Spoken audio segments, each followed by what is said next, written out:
هلمند والي د اقتصاد وزارت له وزیر سره لیدنه وکړه. په دې لیدنه کې د هلمند ولایت پر مهمو اقتصادي او انکشافي موضوعاتو هر اړخیز بحث او نظریات تبادله شوه. په دې ناسته کې په ځانګړې توګه هلمند ولایت ته د کورنۍ او نړیوالو موسسې د جذب اړه خبرې وشوې او ټینګار وشو چې د موسسو لپاره لازمي اسانتیاوې برابرې شي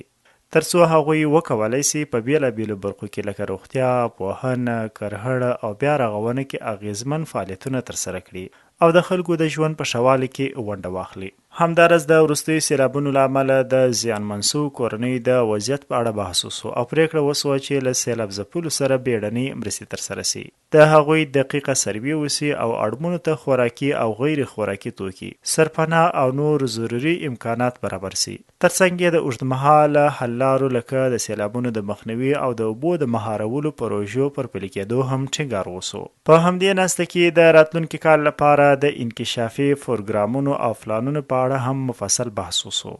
چې پکې د سړکونو جوړول، د اوبو رسولو سیستمونو پراختیا،